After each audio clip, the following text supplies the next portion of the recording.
అయితే ఈ నేపథ్యంలో ఆమె ఎటువైపు ఉంటుంది సార్? ఆమె దారి ఎటు అనేది ఇప్పుడు చాలా ఉత్కంఠంగా మారింది సార్ తెలంగాణ రాష్ట్ర రాజకీయాల్లో. దీనిపైన ఏం చెప్పొచ్చు సార్? ఆమె దారి ఎటు ఉంటుంది?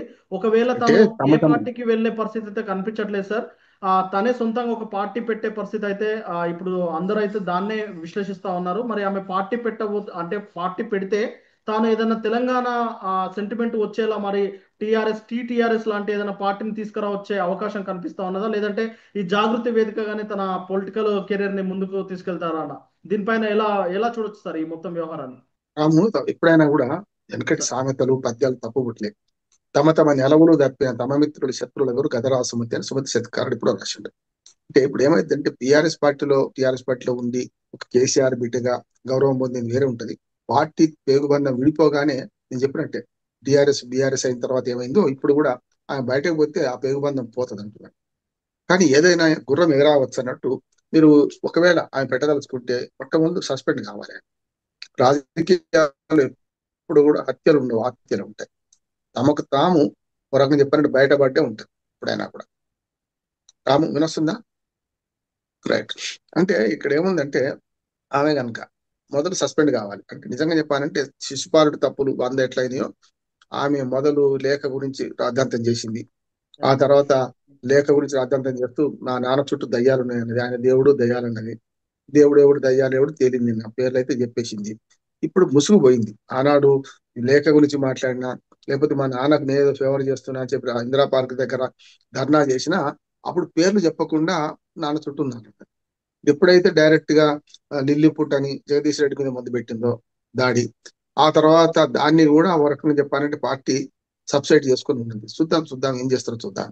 ఇప్పుడు డైరెక్ట్ గా చుట్టూ ఉన్న అంటే నా ఉద్దేశం ఏంటంటే ఎప్పుడైనా ఒక రాజ్యాన్ని గెలవాలంటే ఒక రాజును గెలవాలంటే దానికి ఉన్న చుట్టుపక్కల ఉన్న అంటే మొదలు నీటి కందకాలు, తర్వాత మట్టి గోడలు, రాతి గోడలు దూకి అవతలికి పోతారు. ఈ ఏదైతే రక్షణగా ఉన్న వలయం అంటారా, అందులో భాగంగా కేసీఆర్, కేటీఆర్ వీళ్ళందరూ రక్షణ వలయంలో ఈమె కూడా భాగమే, వేరే వాడు దాడి చేసినప్పుడు.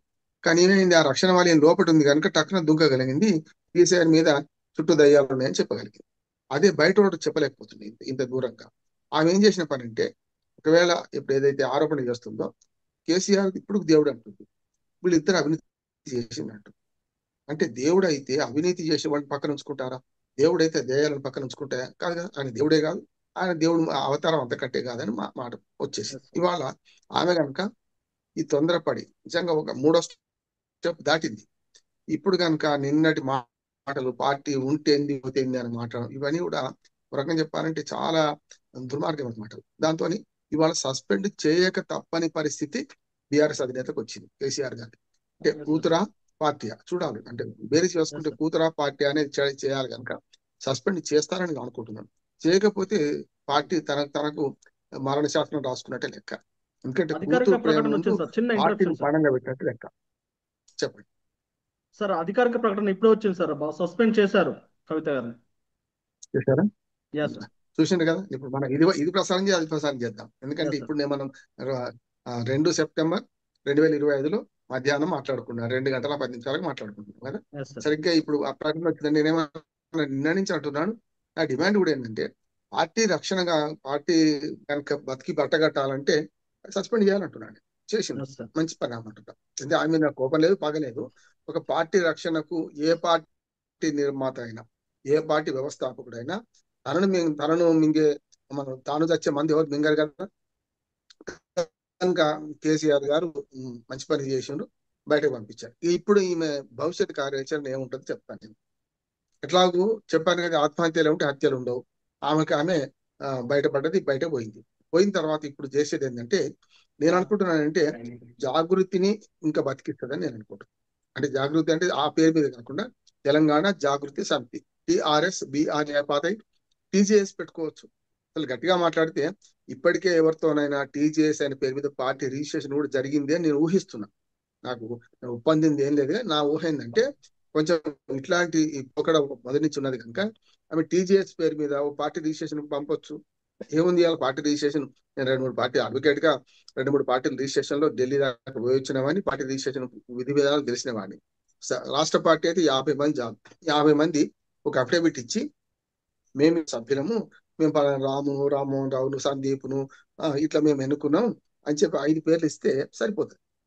50 మంది అఫిడవిట్ ఇవ్వాలి మీ పార్టీ సభ్యులని. జాతీయ పార్టీ అయితే 100 మంది అఫిడవిట్లు ఇవ్వాలి అంతే. ఓటర్ లిస్ట్ లో పేరు ఉండాలి, భారతీయులు కావాలి, 18 ఏళ్ళు దాటిన వాళ్ళు ఉండాలి. పార్టీ పెట్టడానికి ఇది రిజిస్టర్డ్ పార్టీ, రిజిస్టర్ చేసుకోవడానికి. దానికి వాళ్ళు ఏం చేస్తారు, నెల రోజుల ముందు నోటీస్ ఇస్తారు, ఈ పేరు మీద పార్టీ ఉందా చూస్తారు, లేకపోతే అభ్యంతరం లేకపోతే ఇచ్చేస్తారు. టీజేఎస్ అనేది కూడా అట్లా రిజిస్టర్ అయి ఉంటే కూడా మనకు తెలియదు అంటున్నా ఇప్పటిదాకా. అయి ఉంటుందేమో అనుకుంటా.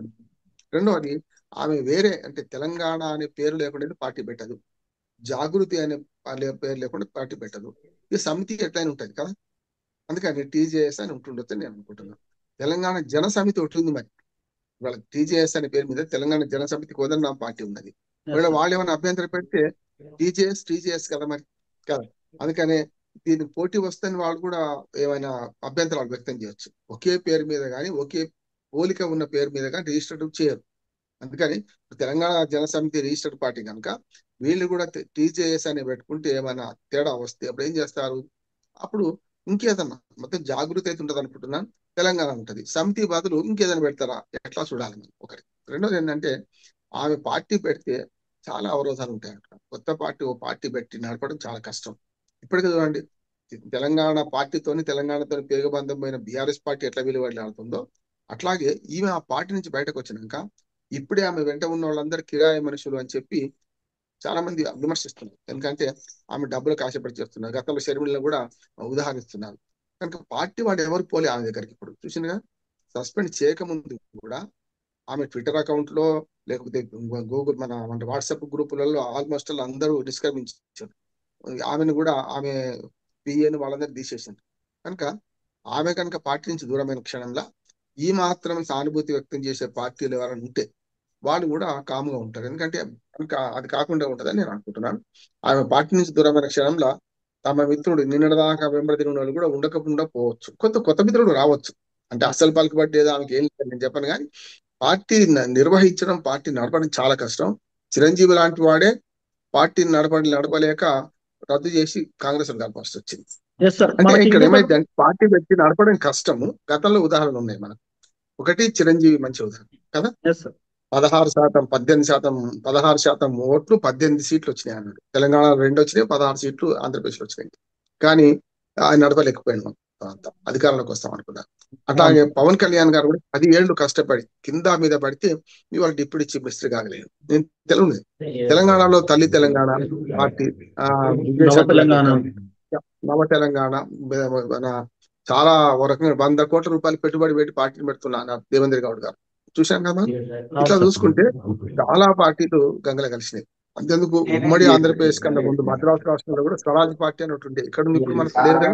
అందుకనే ఒక పార్టీ నడపడం చాలా కష్టం. అందుకని ఆ పార్టీ పెడితే మనగలుగుతుందా అనేది కూడా ప్రశ్నార్థకమే నేను అనుకుంటాను.